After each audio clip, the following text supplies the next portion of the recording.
नमस्ते दोस्तों, स्वागत है आपका हमारे इस चैनल के अंदर।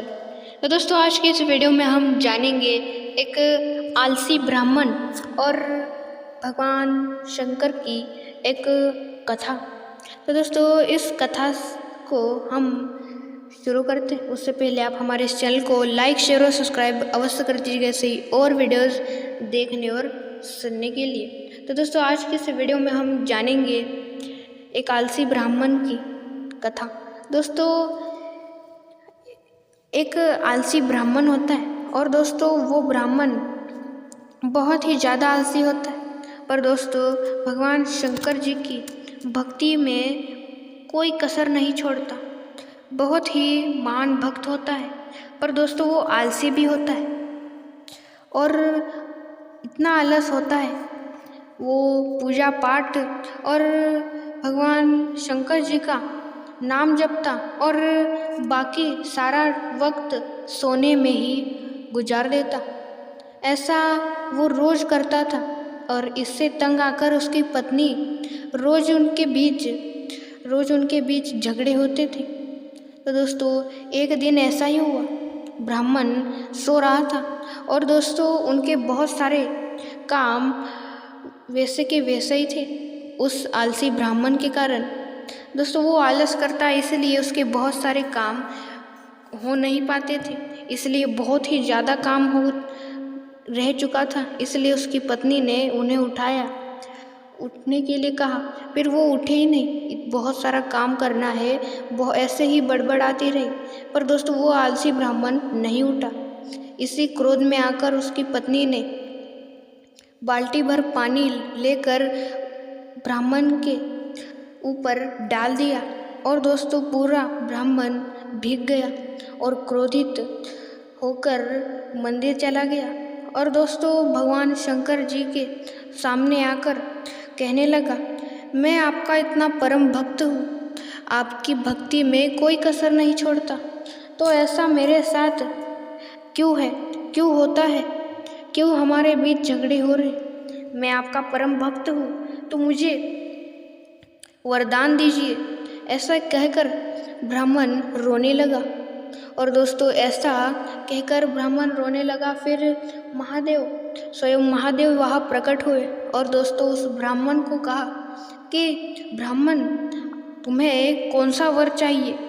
तो ऐसे कहने पर ब्राह्मण ने अपनी इच्छा प्रकट की और कहा कि प्रभु, मुझे ऐसी कोई चीज़ दो जिससे मुझे काम ना करना पड़े और सारी चीज़ें अपने आप हो जाए मेरे कहने पर।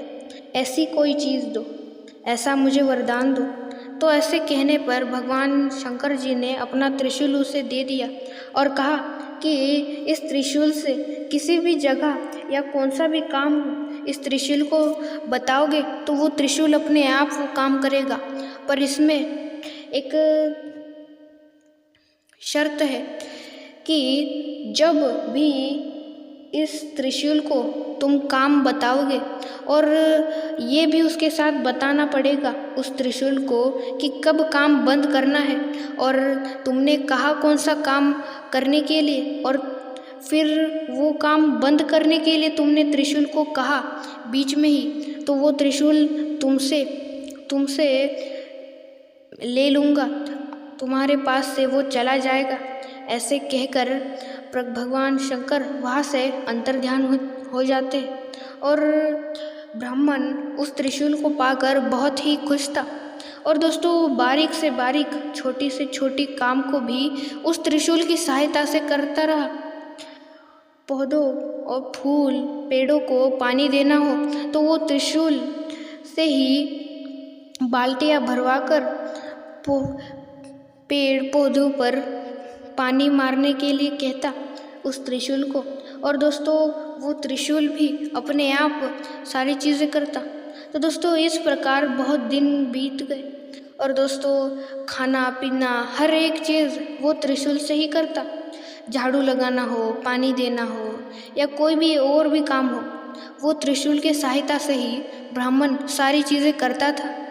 और एक दिन वो सोकर उठा और उसके मन में आया कि अभी मुझे भूख लगी है, तो क्यों ना अच्छे अच्छे पकवान खाए जाए।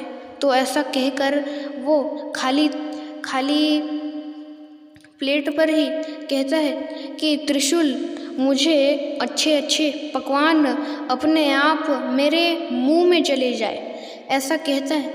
और दोस्तों वो इतना आलसी था कि खुद के हाथों से वो भोजन लेकर अपने मुंह में भी नहीं डाल सकता था, इसलिए अपने आप मुंह में चले जाए, इतना ज़्यादा उसे आलस था। और दोस्तों ऐसा कहने पर वो त्रिशूल के शक्ति से अपने आप अच्छे अच्छे पकवान उसके मुंह में आने लगे और वो खाता गया। और दोस्तों खाया खाया और उसने पेट भर के खाया।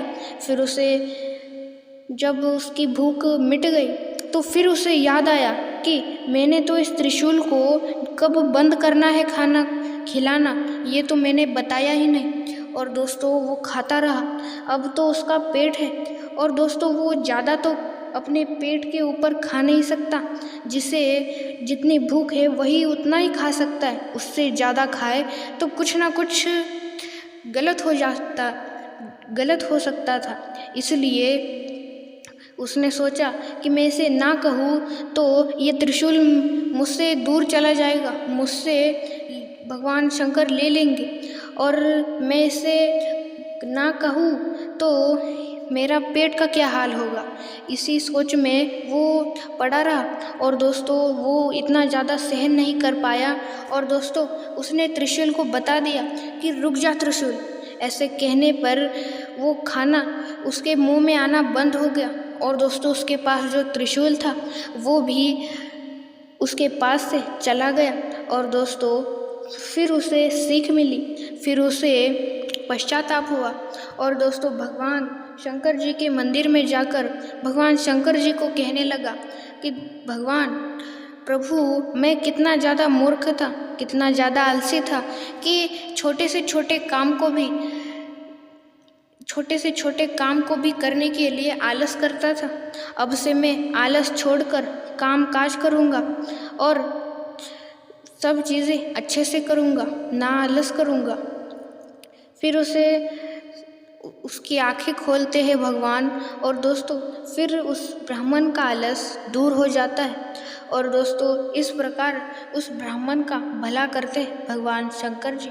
और दोस्तों इसी प्रकार हमें इस कथा से यही सीख मिलती है कि हमें कभी भी किसी भी चीज़ या किसी भी काम को करने के लिए आलस नहीं करना चाहिए और बिना सोचे समझे उस काम को करना चाहिए। दोस्तों जितना आप आलस करोगे, ऐसे कहोगे कि आज नहीं कल करेंगे, कल नहीं परसों करेंगे, तो वो काम अगले दिन जाता रहेगा, आपका काम नहीं हो पाएगा। इसलिए कभी भी आलस नहीं करना चाहिए और बिना आलस के सारी चीज़ें करनी चाहिए। और दोस्तों फिर वो ब्राह्मण अपने अपने काम करता है और अपना सुखी जीवन व्यतीत करता है। तो दोस्तों आज के लिए इतना ही, मिलते हैं दूसरे वीडियो में और भी पौराणिक कथाओं और भी दोस्तों रहस्यमय चीज़ों के साथ। तो आज के लिए इतना ही। लाइक शेयर और सब्सक्राइब अवश्य करें ऐसे ही और वीडियोस देखने और सुनने के लिए। अंत तक देखने के लिए आपका धन्यवाद और हर हर महादेव।